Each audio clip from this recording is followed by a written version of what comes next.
Hello fellow pilots, I'm M.D.450 in next episode of How to Play. Today I have new premium tier 9 Lightfighter French one, M.D.450 Ouragan. It's a Hurricane in English. So M.D.450 first impression is really good, but let me go through the parameters first. So armament, we have 4 20mm cannons with very good range, 780 meters, cumulative damage is 520, auto-aim angle is only 2 degrees, but dispersion angle is 0.4, which is good, same as overheat time, which is 6 seconds, so that's very good. These guns, you may have feeling that you're not so accurate, it's much more difficult to hit enemy planes. It's a good option to have a pilot skills marksman 1 and 2 if you can't afford that. Also bonus characteristic on your equipment which increase accuracy when you're firing at moving targets. This bonus characteristic gonna help here because 2 degrees of auto-aim angle is not the best what you can get between the light fighters. But overall I still like it. It's a little bit more difficult to aim and hit the enemy target, but if you get used to it, I think it's gonna work pretty well. Survivability, we have 450 hit points, which is very good, one of the best. Most of the light fighters actually have less than that. And resistant to damage is 46, resistant to fire is 65. It's worth of mentioning here that engine is pretty vulnerable and get knocked out like quite often. When that's happened and you don't have engine repair kit, then you have to wait like 20 seconds for engine to restart. I will talk a little bit more about this when we get into consumables and equipment for this plane, because there is more into it. Now, airspeed. It's a big advantage of this plane. We have cruise speed 600 km per hour, boost speed 940 km per hour, boost duration 8 seconds, very long as well, and maximum dive speed, which is of course top speed of this plane you can achieve, is 980 km per hour. Excellent speed, and this statistic doesn't show actually acceleration rate, and it's absolutely amazing. Very useful when you have to chase someone like heavy fighters, for example. Just after you make a turn, you can very quickly accelerate and give a chase, and this is big advantage, so I like that very much. Now, maneuverability, another advantage. We have average turn time 10 seconds, rate of roll 120 seconds, 120 degree per second, sorry. Minimum optimum speed is 300, maximum optimum speed for maneuverability is 900, which is amazing, almost top speed. Stall speed 250, that's good as well. I give you some perspective here. So most of the, like, 3 of most popular and most powerful tier 10 light fighter like Messerschmitt, MiG-15 and Swift, they have base 10.8 seconds of average turn time. So we are going to be more maneuverable than most popular tier 10 fighters, and that gave us a good chance in fighting them. Very similar situation is gonna be at tier 9, so overall it's very maneuverable light fighter. Of course, that doesn't mean we can go into dogfight with any other light fighter. There are a good few which are more maneuverable, but we can also use against them our speed advantage, range of fire from 780 meters of range of fire, and guess what else? Altitude advantage. So altitude performance for this machine are very good. We have minimum optimum altitude 1200 meters, maximum optimum altitude 2200 meters, which is very good, service ceiling 4000, and the rate of climb is 171, which is amazing. And just pay attention to the minimum optimum altitude. So that's interesting because light fighters don't have the minimum optimum altitude. They usually have their 0 on that. They don't have any minimum optimum. It's always 0. And so this one would be the first which have actually minimum optimum altitude. So that's interesting, and I test that quite extensively, and this is something what we can see in a bombers where they get penalty for being not in the right altitude, and they have negative, that's basically is a negative effect on the bomber speed. And it's pretty much the same with M.D.450. When it's below 1200 meters altitude, then we get penalty to speed, and he cannot achieve the top speed. Also cruise speed is reduced, as you can see on the example. So just keep that in mind, but a good information here would be that the minimum optimum altitude do not affect maneuverability for this plane.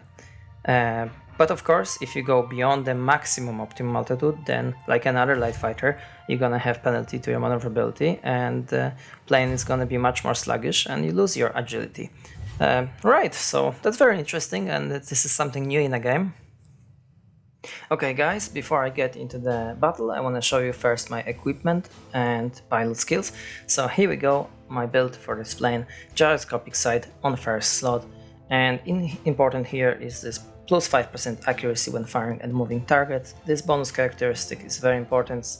As I mentioned, we only have 2 degrees of auto-aim angle, and that will help to overcome accuracy problem a little bit at least. On second slot I have lightweight wing frame, and this one is experimental one. Of course, try to get the bonus characteristic to maximize the turn rate. I don't have it here. I could actually increase that even further. Instead of the cruise speed, I could change that, for example, for this 0.5% of yaw maneuverability, and that will change the maneuverability overall a little bit better. But at this setup, with this setup, I still have very good maneuverability, 8.8. That worked for me perfectly, so that's why I didn't change that. Anyway, most important, as you can probably think, is this engine armor protection. Why is that here? I don't think I have any light fighters with engine armor protection, but let me show you what I start with. So I start with engine high-speed gas turbine.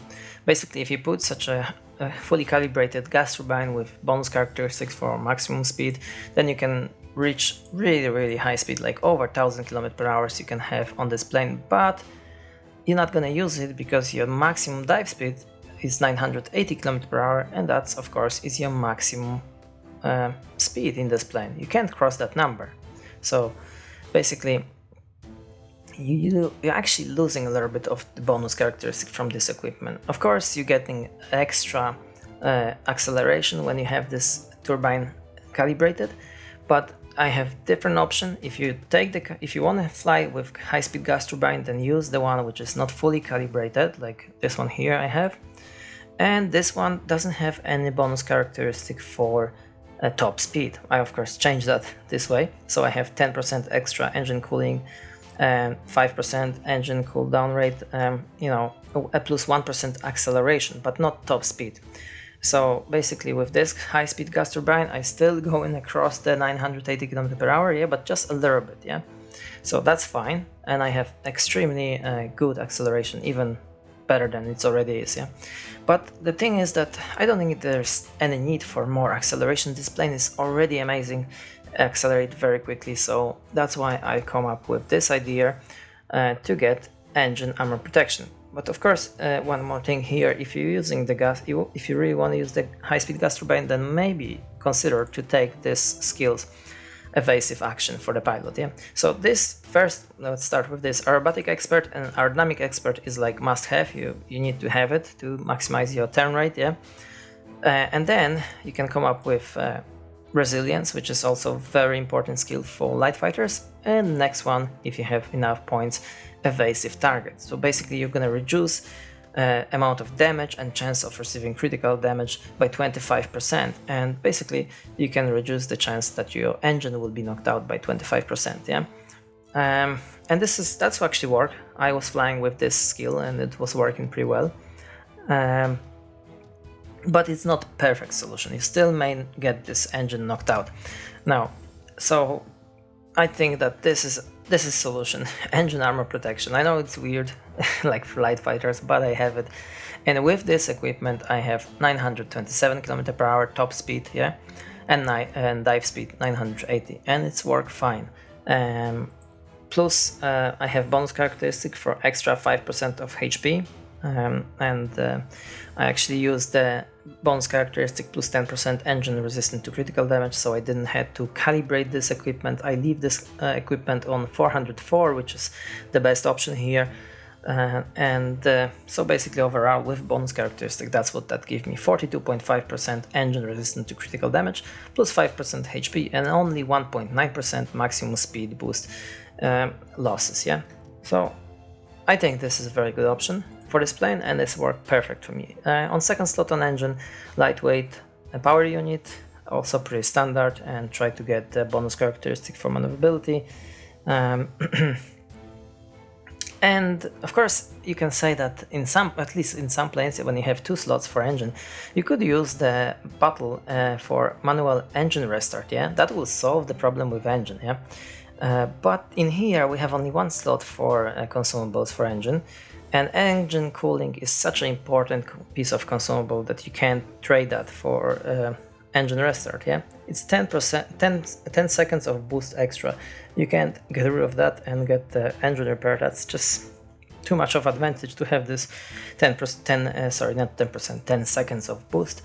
It's very important. So that's why I come up with some other solutions, not to switch that for engine restart. Yeah.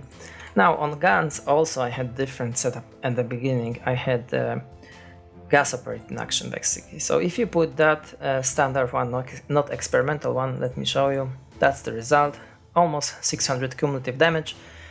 And if I swap that for experimental bolt carriers, I have 562. But that's thanks to this bonus characteristic which we have in this equipment. There you go. So I could actually go for another 2% of rate of fire, and that will be altogether 10. But I choose this setup. I think it's better to have this cooldown rate 10% and then 8% of rate of fire. So it's a kind of compromise. And why is that actually here? Because we are in tier 9 Lightfighter, which gonna go, let's not lie each other, like we're going to fight bombers whether we like it or not. Because at tier 10, the most common planes you're gonna see controlled by human will be bombers, ground attackers and heavy fighters.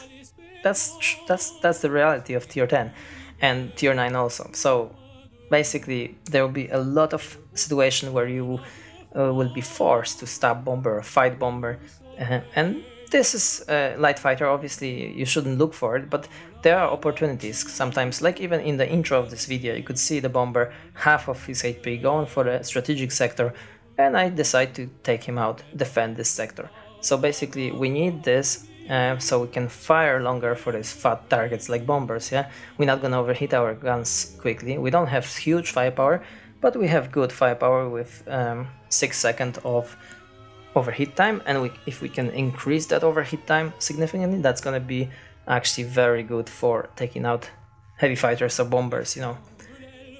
So yeah, that's my build. Consumables, as you see, very standard.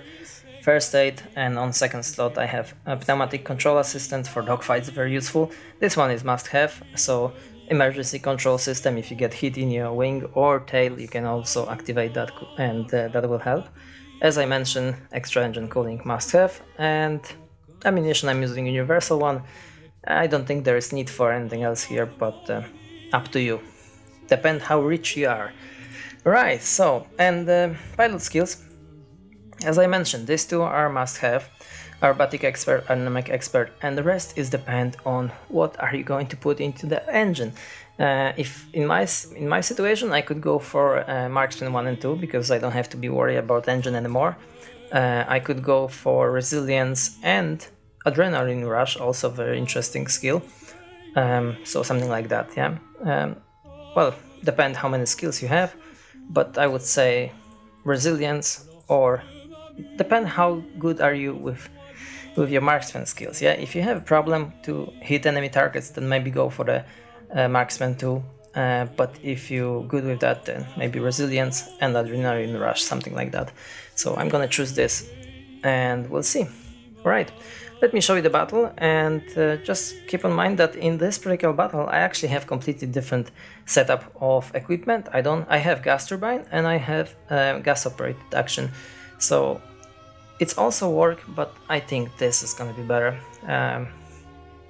It's pretty annoying. You could have, actually you're gonna see it in the battle that I get engine knocked out, and then, you know, it's not pleasant thing to wait 20 seconds. Okay guys, let me show you the battle, what this machine can do, and of course up against tier 10 bombers, heavy fighters, not some easy safari of killing bots.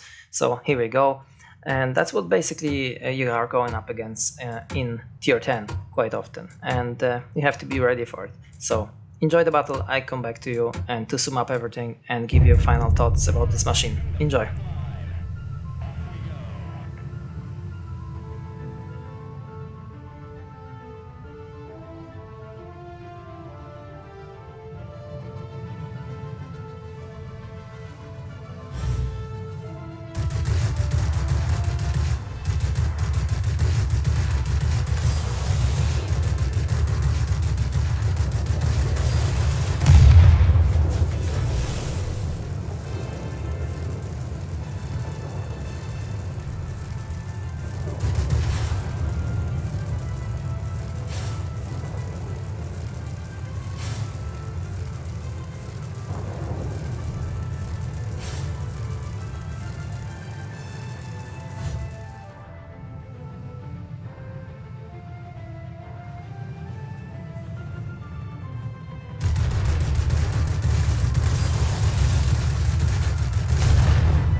Okay pilots, as you see, very successful battle and plane performed amazing and the result is also very good. So in here I was flying on high speed gas turbine and with the skill evasive target, and luckily only one time I had this engine knocked out. But before that I was flying in different setup without this skill and I had like multiple time damage into the engine, so that's why I had to do something about it. So to sum up, it's really nice looking plane, it's quite effective and it's definitely worth of grinding. I really enjoy flying it. Also, history of this plane is interesting. It's not just prototype, it's a machine built in numbers and did participate in combat. A very rich history, so I recommend anyone to look it up on it because it's a fascinating stuff. It's a first French-built fighter. It's very rich in history, and France been very proud from this machine. Anyway, in a game we have a great fighter, but unfortunately it's at tier 9, and reality of matchmaking and in the current state of the game is basically that we are going up against tier 10 bombers and heavy fighters mainly, so we can't expect dogfights in every battle, but still I don't regret that I have this machine and I grind it. I really enjoy it and recommend everyone. Just get yourself M.D.450 Ouragan. Guys, thank you very much for watching. I hope you like it, found it useful. If so, please leave a like and subscribe for future content. And feel free to comment what you think about this machine, how you find it. Alright, and for now, I'm gonna sign out. Thank you very much and good luck with your battles. Take care, pilots.